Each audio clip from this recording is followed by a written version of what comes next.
You better be damn good at who you are as a professional. I woke up that night in a hospital bed with no memory of the day. This is maybe the best object lesson I have ever seen. We came off of the greatest supply we had versus demand. And that is what led me to be able to do business with so many people across the country and across the globe. I have investors all over the world. That's Aaron Chapman, top 1% loan originator. From the mines of New Mexico to closing 150 deals a month. And he's got a diagnosis for the mortgage tech stack. Welcome, guys. Welcome back to another episode of Ground. We have had a bunch of really good guests, and today is no exception. We kind of lucked out here again. Just, setting the stage, for folks who are new to the show, to the podcast. Ground truth is exactly what it sounds like. The idea is to give you the ground truth, what is happening in real life in the field, from operators who are doing this business at a very, very high level. And I know you guys are the best technologists in the world, our customers, that is. But to the extent that you are looking to service people who work in mortgage or work in different areas of the real estate business, one of the services that we want to provide to you is to bring in very, very high level operators so you can hear from them what they're doing and what they really need, what they wish existed. And so that's what Aaron is going to provide to us today. So anyway, our guest today is Aaron Chapman, 25 years in the mortgage and the loan industry, a top performer, top 1%, I believe, of all loan originators in the country. That's pretty freaking tough to do. I'm going to let him give his own background, but first I want to give you just a really warm welcome and thank you for coming on the show, brother. Thanks for letting me on the show, man. It's one of these things where I feel very, very blessed when people will look me up, listen to what I've done, listen to me on places, read some of the stuff that I've written, and be like, oh yeah, we'll let that sumbitch on. It's like, dude, that's, yeah, I don't know if you're putting a lot of trust in me or you're like, hey, audience, I think you guys got some guts, and we're gonna throw this sumbitch at you. Well, it's funny you say that. I wasn't gonna get to this until later, but let me tackle this real quick, right? Because you're being a little bit cheeky here, letting you on, dude, you are as credentialed as they come. But I do think that, people probably tune into the show, they look and they see a guy, in a trucker hat with the long beard and stuff, and they go, mortgage professional, finance professional. But bro, I love your perspective on that. Okay, so I learned early on in my career, how you're supposed to act, how you're supposed to talk, how you're supposed to look, how you're supposed to dress, right? When I started in the industry, I came from the mines of northern New Mexico. They shut down because it was costing too much to get to the ore, to the surface versus what the market was willing to pay for it. Yeah. Then I stumbled into this industry as a telemarketer, and everybody's telling me what to do, how to do it. I had to cut a foot off of my hair, shave, bought polo. My mom bought me polos and stuff, so I looked businesslike. But I was having a difficult time getting to that point of developing real good business, because what I discovered is I was lying to people with my appearance. How I spoke to them and how I appeared to them was two different individuals. And then I started seeing all the guys that are telling me how to act and how to be and what to do, and they were no longer in it. They're all leaving, but I'm still here. Till it finally got to a point, it's like, something, screw this. I'm doing it my way. And I had to go through several different stages of things happening to me to finally get to that point of deciding to do it my way. And that's when I discovered the pattern interrupt from David Sandler. I wasn't much of a reader up until I was about 40 years old. But I started understanding that pattern interrupt, and people started telling me, you're your own walking pattern interrupt. So you start to find out that humans, they don't hear the answer unless they've actually asked the question. When I go to events, and I've been invited to speak places, and they'll say you have a veteran of the finance industry since 1997 that does, it has done upwards of 150 transactions a month for real estate investors, things like that. You have a specific picture in your mind of this individual, and I tell people to picture it now. You got a guy in a very expensive suit. Not that I don't have some, but I do. You have a very expensive suit, possibly wearing glasses, and more than likely has his hair parted on the left. But what you have is a guy that steps onto the stage wearing a camo button-up shirt, a trucker hat, and a braided beard. So automatically, like, what the hell is that? And how is that a banker doing what I need done. So because you asked the question, you now have to hear the answer. Well, let's talk about this. So for you, this is not a costume. For you, this is not a character. This is, I think, how you are natural, how you show up in the world, and more aligned with how you came up. I know that, you grew up chopping wood to heat the house, right? Grew up fairly close to the land. You want to talk a little bit about your background there? Sure. So I grew up in a very, very blue collar family. My dad was a miner for most of my life, and we lived in a rural part of New Mexico. And we end up every year we go up in the hills, the Zuni Mountains, and we would cut wood to heat the house every winter. And it was a really, really cool experience. And you started to learn what hard work was as a very young age, and I really enjoyed the hard work. And then from there, I went from, and that speaks to why I wear the hat that I wear, right? Inevitably, something would happen. And my grandfather's saws would go down. My dad would end up having to do the cutting, the rest of it with that steel. That steel always worked. The steel 041 is what it was. And I got to understanding that, wait a minute, that having something that always works, that you can count on, that's a big deal in life. And the reason I wear the hat is to remind me that what it sits upon is the most creative, the most unique, and the most beautiful tool ever created in the history of the universe, which is the human mind. But misused for a second, it not only can destroy you, but can destroy everything around you. So you got to be very, very focused on what you're thinking every day. So I put the hat on my head and remind myself, I have to be focused. I have to not misuse this tool. So the reason I love that story so much, there's a couple of reasons, and we'll unpack. Aaron, I was sharing with somebody recently that I've been working in real estate tech for a long time. And it's weird how, even though I work in real estate, you can get pretty removed from the land, from the actual dirt. You know what I mean? And so I took my family to do this wilderness survival training a few weeks back, and we loved it. 90 acres. We spent all day out there, like learning how to create shelter and filter water and just general survival skills and stuff. And it was great. But it was just a stark reminder how far most real estate guys are from the actual dirt. And I love the fact that that is not your story. And so I just love that you have brought all of that, your whole history and your whole self, to the work that you do. I'd love to hear how you did make the pivot. How does that guy who grew up wanting to be a miner, right? How does that guy become a mortgage professional? After I graduated high school, I went from there to the oil fields of Wyoming, which was absolutely amazing. I had a blast there. I loved cattle ranching, and I loved the oil fields because you got to learn a whole different trade, a whole different group of people. The risks were extremely high, and you had to prove yourself every single day there. And there's a lot of ways I had to prove myself. So I've had to do a lot of interesting stuff, and then from there went to run heavy equipment, drive truck, and I had an opportunity to work in the mines of northern New Mexico with my dad because they had sold the ranch. Partnership went bad, and it was awesome. It was in the close to the Colorado border, near a place called Red River, outside of Cuesta. We lived in a cabin on mine property. Then we'd go up to the mines and work for 10 hours underground, come out, and then do this shift again. You get just enough time to sleep and go do it again. It was really hard work. You're going several hundred feet underground. You're running this heavy drill machine that you're having to personally manhandle. It's about 160 pounds. Do about 31, 32 holes in the 6-foot holes that you're drilling out, pulling it out. Load it with a couple 100 pounds of explosives. Blow it up. Clean it out. Support the ground. Do it again. I loved it. But after some time, they shut down that project. I came back to Arizona. I had a wife and infant son here. And I came back and thought I can get a job easily. And I kept getting hit with this one statement every time I applied for a job: overqualified, overqualified, overqualified. I didn't know what that meant. All I knew was I wasn't getting the job that I could easily do. And I broke down and applied for a $10 an hour truck driving job just to haul landscape rock in 1997 because I needed something. And to me, it was probably the last ditch effort of getting any sort of paycheck. And they gave me the same BS of overqualified. So as I'm walking to my truck, wiping tears from my eyes, feeling very, very broken, I remembered I had a coupon for free diapers that my wife gave me as I left because we didn't have any money for diapers.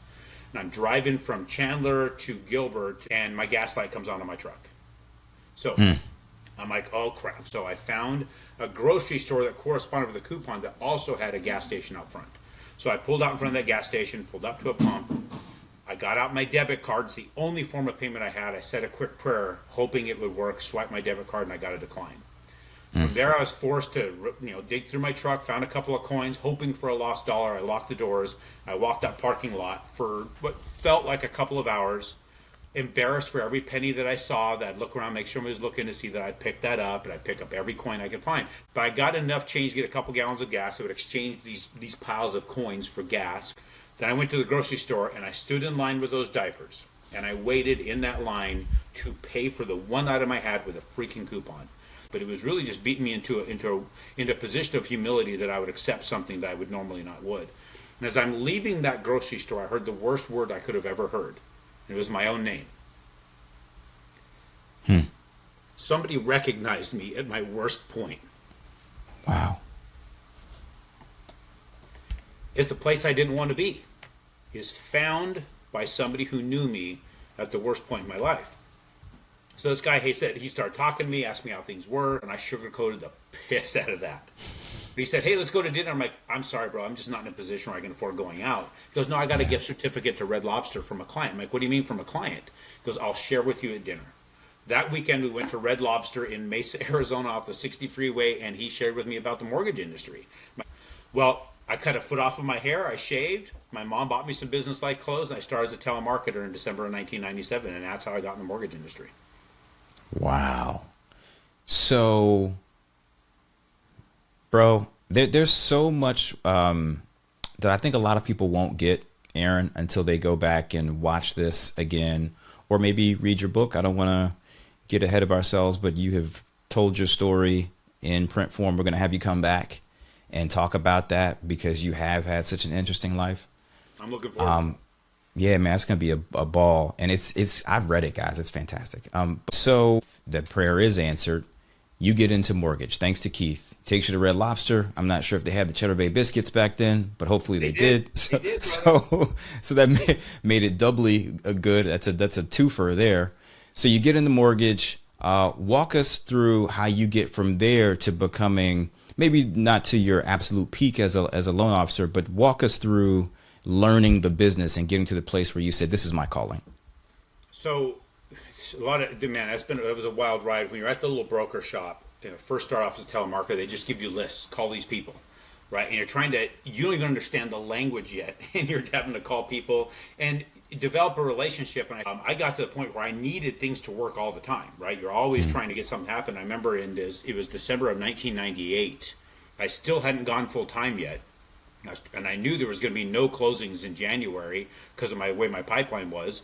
But a guy called up on December 23rd, and he wanted to, I think it was December 23rd, he wanted to meet face-to-face to do his refinance. I was like, awesome. And it was a decent-sized refi.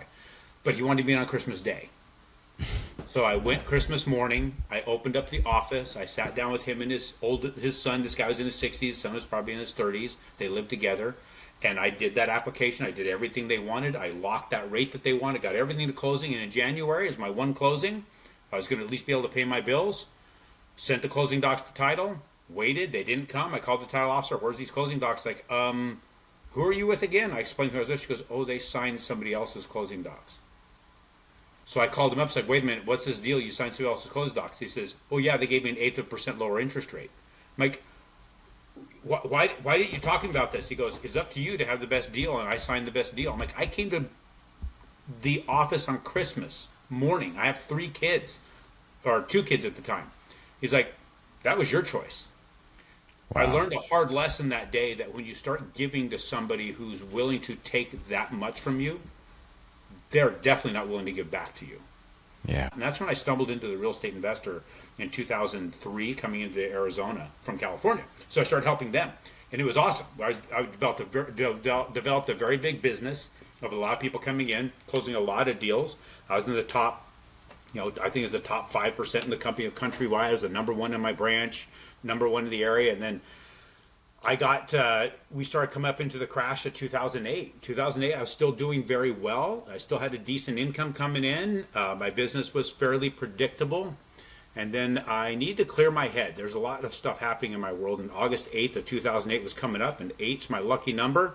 So I jumped on a Harley, was heading out of town for a ride for 3 days, and 15 minutes into that ride, there was a 17-year-old in his father's truck not paying attention. He put me into another car on the 101 freeway at 80 plus miles an hour. I woke up that night in a hospital bed with no memory of the day, 2 shattered legs, and the inability to use my right arm, a bunch of broken ribs, enough of a head injury, even though I had a helmet on, it cracked the hell out of the helmet, that my brain would recycle every 3 minutes. So I have to keep asking, where am I at? Where am I at? Where am I at? And so I went in there at 190 pounds. I was a marathoner. I was a rock climber, a mountain biker. I had a net worth approaching 3 million because of real estate and stuff we had. By the time I got wheeled out of there a few weeks later, I was in a wheelchair. I had a negative net worth of 1.5 million, and I was 156 pounds. And I had to come back from that to learn how to walk again. Wow. You see why you guys need to read the book? So let's just stay here for a second, because now we're getting into the nitty gritty. This is where personal and business are like deeply intertwined. Memory loss, net worth is cratered. Talk to us about the business that you were doing and how your fortunes financially could swing so much in the course of a few weeks. Well, maybe help people understand the distinction between loans for investors versus loans for consumer. And then let's talk about the economics of a deal and what it means to be an LO. 100%. So if you look back at that time, 2008, everybody is losing their home, foreclosures, short sales. I was helping my mom with a bunch of short sales. And when you're targeting the homeowner, the person buying a house to live in, you're starting to find there's fewer and fewer able to do that. So they're short selling their home and they're having to go rent something else. So you start finding that the rental market was increasing, even though the housing market was decreasing in value significantly. We came off of the greatest supply we had versus demand. So the supply was huge, demand was low. So it brought the price of housing to a point where the real estate investor became the savior of the real estate economy, if you will. So because of my positioning and where I was at, and I happened to just stumble into a couple of deals that came my way, that I was able to close for some people selling houses that were buying the cheap houses, fixing up and flipping them. I was able to close 2 deals that other lenders couldn't close because of my history of doing complicated stuff. They invited me up saying, we want you to do all our deals. I'm like, you don't have to twist my arm. I'm all about it.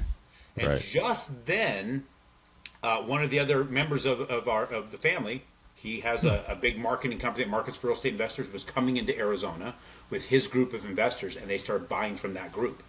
I was their designated loan originator. So I started interacting with them.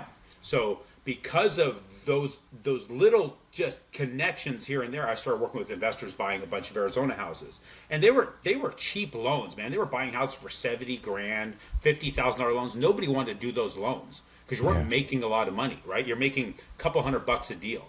A lot of work for hardly any money because the banking industry did not want to finance those. You had to fight to get them done. It was always war, but I never gave up. I would jump planes. I'd fly to Texas. I'd fight it out with them at corporate, and we'd get deals done.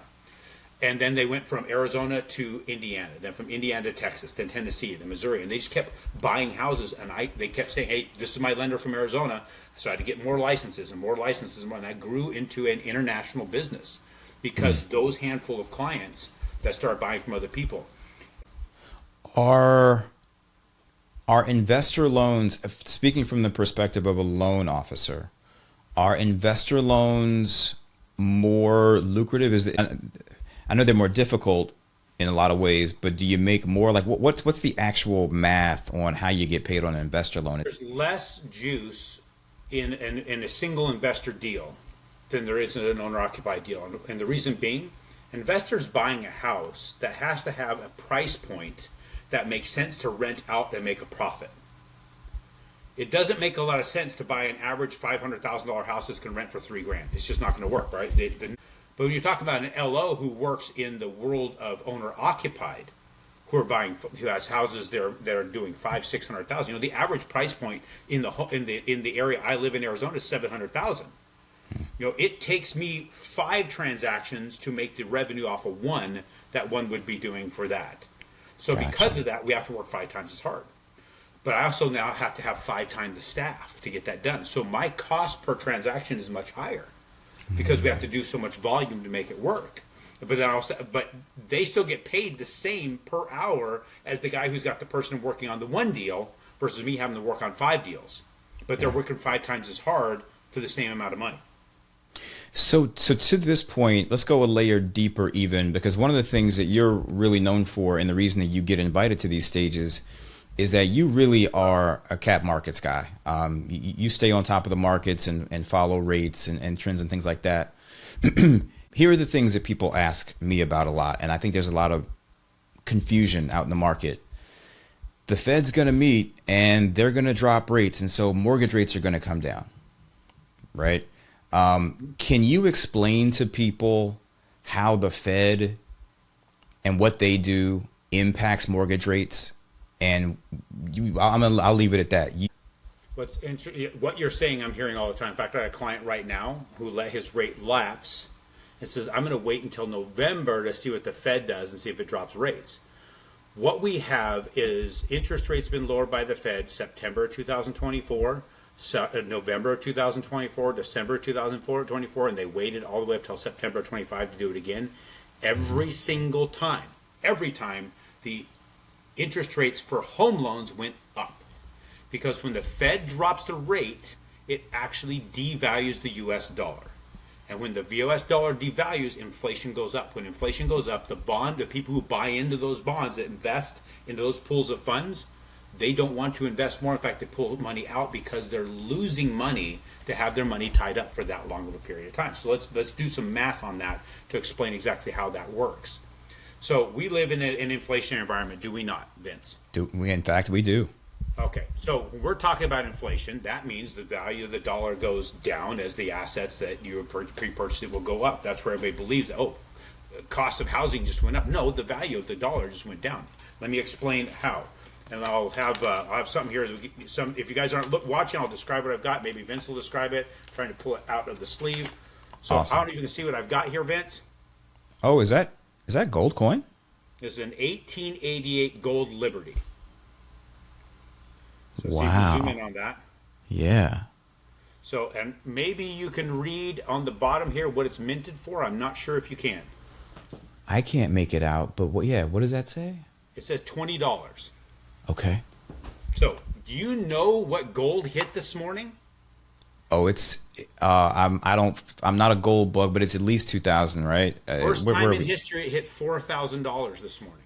Good It's peeled back Lord. a little bit, but it broke $4,000 this morning. So what's interesting about that, I just showed you $20 in 1888. What is this I'm holding? That's a $20 bill. $20 bill. Are these the same? This is maybe the best object lesson I have ever seen. So they both say $20 on it. They both say United States on it. They both say In God We Trust on it. These are not the same. In 1888, up until the early 1900s, you can go into a department store, get a hand-tailored suit, a hat, a shirt, a tie, a belt, a pair of socks, and a pair of shoes for $20. I can't buy the socks I wear for this $20. What's interesting, though, is I could still go buy all the items I just said and probably have change left over with this $20. Yeah. Which I can't with this. It's not that the gold has become more valuable. It's not that the clothes have become more expensive. This has become worth less because of the actions of the Fed. They create more, put more in circulation, kill its value. So, well, first off, you do wear really nice socks. So let's be clear there. So they are unbelievable. They are. Merino wool people. I swear by it. So Super Lux socks notwithstanding, your point is a fantastic one. Is that what could you do with that $20 gold piece versus what you could do with that piece of Fiat in the other hand? So let's keep going down the rabbit hole for people, right? We'll go a little further into the rabbit hole because we're going to do more math. We're going to talk about Let's do it. Mortgage. We're going to talk about that 30-year fixed mortgage, which to me is the holy grail or its first cousin. Okay. So let's go back 30 years ago. 30 years ago, I walked into my first Taco Bell in Moses Lake, Washington. Do you remember the first Taco Bell you ever walked into, Vince? No, but thankfully I don't walk into them anymore. But continue. I rarely go by one. I did go by one 30 years later to take my daughter in just because. But back then, I could walk in there and get 2 crunchy tacos, 2 bean burritos, and a drink for $1.99 off their value menu. Do you know what that costs right now? Oh, I'm afraid to even. $3.50. 14. What? I'm not kidding. It was $13 and change that I paid for her to get 2 crunchy tacos, 2 bean burritos, and a Baja Blast. Cost me $13 and change to get that for my daughter when I walked out of there. So, have Taco Bell's tacos and burritos gotten bigger? They have not. I'm going to venture and say that they have not. Have we had RFK Jr. come out and say that they are a superfood? He has not, in fact, said that. That is not what has He has happened. definitely not said that. So there's no basis as to why this should go up that much in value. But based on the Taco Bell index alone, the U.S. dollar has lost 800% of its buying power in the last 30 years. Why is this important? So we're talking about a 30-year fixed mortgage for our real estate investors, which, again, I think is one of the greatest instruments in history. In fact, Warren Buffett said it is the greatest instrument in history because it's a one-way bet. You've locked in your costs for 30 years. But if you don't like it and things get even cheaper, you can just refinance, right? So when you buy a property, we're going to use some math, some basic remedial math. Well, it's not really remedial, but we'll test some of your skills and the people listening. We're going to say you're going to invest in a single-family home that's a $200,000 price point. Okay. You're going to put 20% down. You're going to get $1,800 a month in rent. It's going to appreciate only 2.5%, and you're going to get $100 a month cash flow. Does that sound like a good deal to you? So 40 grand out of pocket, I'm going to make $1,800 a month, right? You're going to collect $1,800, but you only keep $100. Keeping 100. Okay, so cash on cash, I'm going to make $100 off of the 40 that I took out of my checking account. I'm going to make it worse for you because there's costs in there. So now you're investing a total of 50. 40,000 went into the equity, 10 grand vaporized into costs and taxes and all that. Sure. Okay. So I got 50K that just left my checking account, and I'm going to keep about $1,200 for the year. So $1,200 for the year on 50 grand is 3-ish%, right? Ish, yeah. And what do we know inflation to be? Well, target by the Fed is 2%. They haven't done a very good job of meeting that. So it's been in that 3-ish% range, right? According to the Fed, right? According to the personal consumption expenditures index, right? And the what's the other index? We got the PCE and the and CPI. CPI, right? The consumer's price index, which to me is the most grossly mislabeled index ever, because they adjust it for what they want it to read. Now, if we look at gold, January 2024, a year and 10 months ago, it was $2,700 an ounce. Yep. Today, it's $4,000. Wow. Is inflation truly 2.5%? Yeah, clearly not. It is far from that. We've lost 29% of the dollar's value and purchasing power based upon gold itself from January 2024 to October 2025. 29% has swung on that point, because now it takes $220 bills to buy an ounce of gold. Back then, it was not $200. It was $2,700, a lot less. You're going to see that massive swing. So it's important for people to start wrapping their skull around this piece of it, right? So you're looking at this and like, okay, I got $50,000 invested. I'm making $100 a month. That's not a good deal. Nobody would do that deal, especially when inflation is way higher than the 3%. You can put your money somewhere else. But let's talk about this a second. Your job as the CEO of your real estate investment business is to buy a property and keep it reasonably rented the entire time you own it.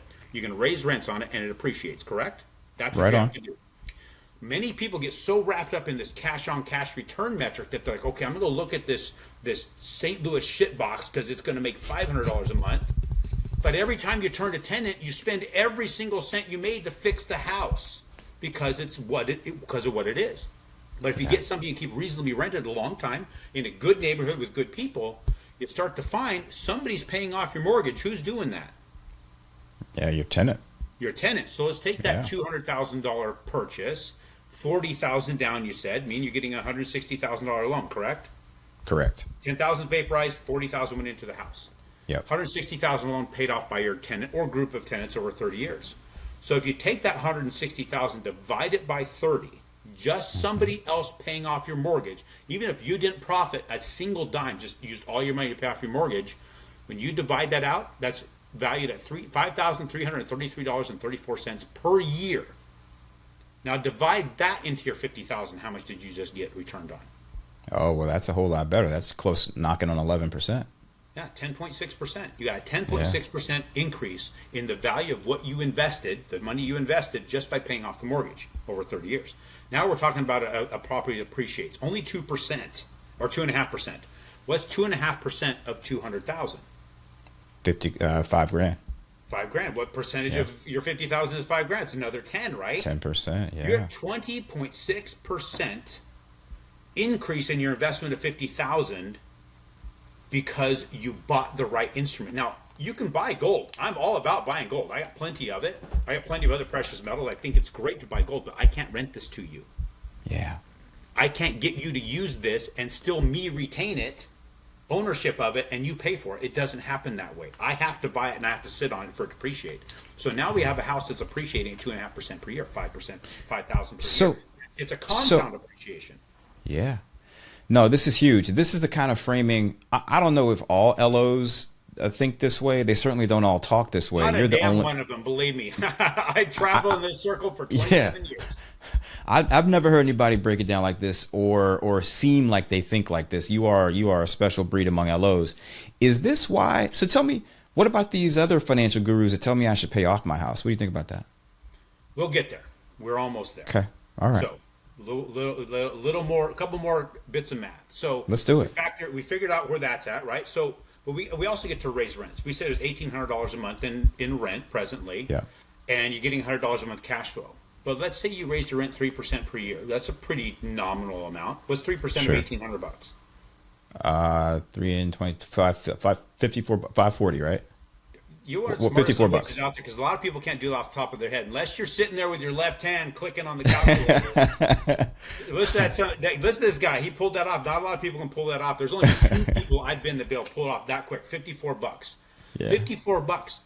Your cash flows went from 100 to 154. That's a 54% increase in your cash flow. You're getting double-digit compound increases in the cash flow because you have a single-digit increase in the rent. So people are so stinking focused on the first year, it's only $100 a month, that they don't realize that where you buy, what you buy, and who you rent to is the most important thing.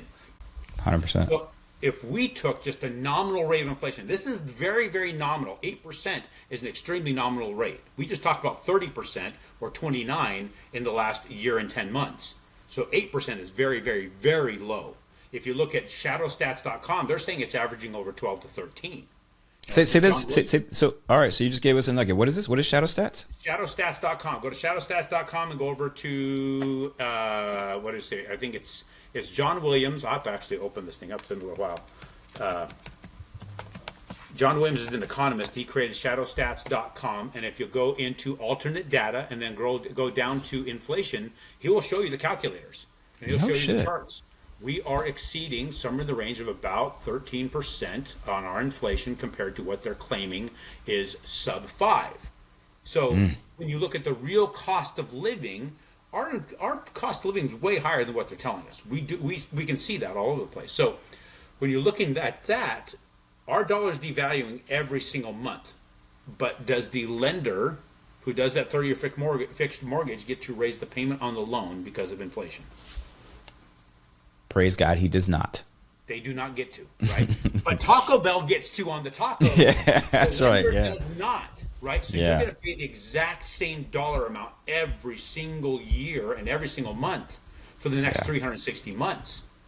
And so why do you think they get? Well, I'll get to the next point. But so you got that happening. When you calculate current interest rates, say 7.5% today for a real estate investor, it's a little bit lower than that. Okay. For the next 30 years, you're going to pay $402,000 on that $160,000 loan. Your inner David Ramsey is jumping up on your shoulder saying, pay it off, pay it off, pay it off, pay it off, right? You got your grandfather saying, pay it off, don't hold debt, that's debt. No, it's not debt. It's the greatest asset in the deal, more so than the house, because you now have a flat payment you're making for 30 years. As somebody else, you're raising the rents to somebody else, as the property is appreciating in value, as they're paying off the mortgage for you. And when you recalculate the value of every single one of these paper pieces of shit that go back to the bank, you find you only paid them back $154,000 based at 8%. And we're much higher than that. You're probably paying them back about 120. You paid back less than what you borrowed. Why do you think interest rate is the most important thing in the deal to everybody trying to buy a house? Why do you think it is? Well, I think most people think of it as the cost of the money. And so we want to optimize for as cheap a money as possible. Is that what you mean? No, well, it's true. That's what they think it is. They think that that's why they think it is. It's because it's been planted in their head by the banking industry.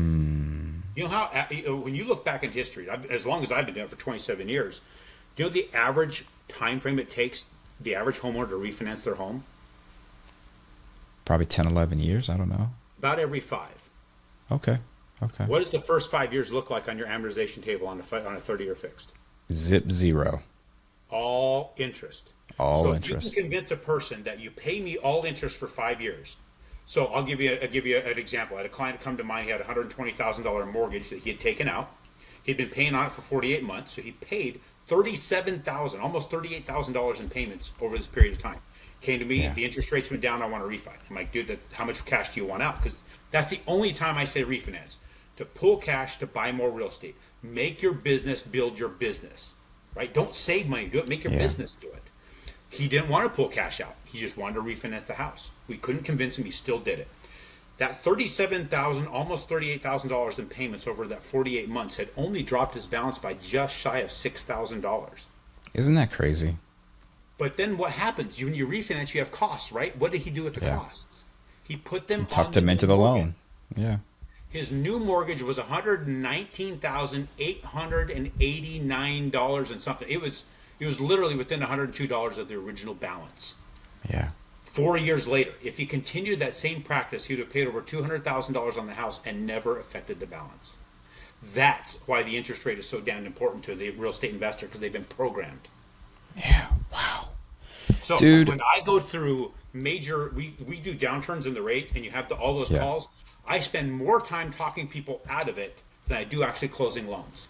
If you're investing in real estate and you're getting a 30-year fixed mortgage on the house, and the deal will not work unless the rate goes below a certain point, you don't have a deal. You walk away from that deal. If the interest rate has to make the deal, it's not a deal. Yeah. The property has to maintain itself. So I love this, and I love that you've given folks some specific things to look at so that they can play these trends that are so reliable that you've seen over multiple cycles. Let's do this, because I know we have customers who are building tools for LOs, for the mortgage industry. And we believe that mortgage is a place where process is going to have to get a lot more efficient to make the numbers work, because originations are down, because you got mortgage and realtors joining forces and looking to take costs out of the whole transaction. And there's a lot of pressure on making mortgage more efficient. If you could wave a magic wand at something, Aaron, and have some tech genius build something to help you do your job better, what would it be? So a much better CRM, of course, right? I mean, everybody's trying to take and make go high level, do what they needed to do to be able to communicate, to be able to track that client and what their needs are and what their progress is and where they're trying to head. What I'm taking a completely different approach to selling when it comes to doing mortgages, doing loans whatsoever. I'm not the individual who's trying to get that person to close on that house. I need to find, okay, what is your ultimate end goal? How are we going to get there? Like it says behind your head, create the things you wished existed. What do you wish existed in your life, right? That's the basis of Redneck economics. We're going to come talk about this when I come back, is what do you want the outcome to be? Live in that moment. Help me understand that moment, and let's build everything now that needs to get done to get there. So the technology help people, not only we need to be able to track where they are today, where they are heading, where they are in that progress, and be able to have those points that they're able to see what's happening in their, and it may not always be in their credit, because you expect them to be on top of their credit, but what's happening in their finances that has those trigger points. Okay, wait a minute, this person's right there at that point where they need to be to buy another house. And here's the houses that they should probably be looking at, because they're going to fit this need and this need and this need. So that's what I'm targeting right now, is how can I be predictive of what this person needs and help them, guide them into it, instead of having to be reactive to somebody. Oh, I found a house and this guy said it's perfect and it's going to cash flow like this and that. And now I have to spend time talking them out of a bad decision or engineering their current circumstances to fit that decision. So better CRM sounds like is sorely needed. GHL, great product, great platform, not optimized for LOs. And so you would like something that was optimized for LOs and being able to see them through every stage and phase. And you'd also like something that was more predictive to say, here's a life event. Here's something going on with that person to help me understand the decision that they might make next with regard to purchasing a property. We know that what life changes and what your goals are today won't exactly be your goals tomorrow. We know that that's going to happen, but we want to at least be able to have an open, consistent dialogue with them and a system that will help us keep on track with that open dialogue. It's going to be a lot of work for all parties. It's a lot of work for the LO because he has to build relationships. You're forced to build relationships. You can't just casually take an email and expect to get paid now. You have to immerse yourself in the individual you're working with and the family and the children that are coming as well. I am driven by the grandkids of my clients, not by my clients. So I know when they're done, it's got to go on to the next generation. That generation has to know it so well that they can pass it on to the third one without me being here. I hope you guys picked up on that. That was actually a jewel there. So you're an LO or you're building something for LOs. You should be mindful of the challenge that they face, which is what Aaron just said, is that sending an email ain't gonna get it. You got to be dialed in 360 around that prospect, tracking their kids and their grandkids. And so maybe the CRM or some other tool, I don't know, contemplates that as well. But that's a big one. Yeah, AI is being used as the monster crutch by a lot of people. And I think AI is going to be the downfall of a lot of LOs because they're going to be using that technology to bridge a gap that they need to be bridging themselves, which is picking up the damn phone. And understanding and building those relationships. And you need something that helps you to track the relationships better and know what that last conversation was. The problem that I have in my world is I'll be on 20 calls a day. I don't remember the last call. My ability to track that previous call, it would be helpful for my staff to know, hey, I just had this conversation. These are the points we hit and they need to know. Now I'm trying to get all that to them. We can record conversations. You can descript it. You can run it through AI, all those things.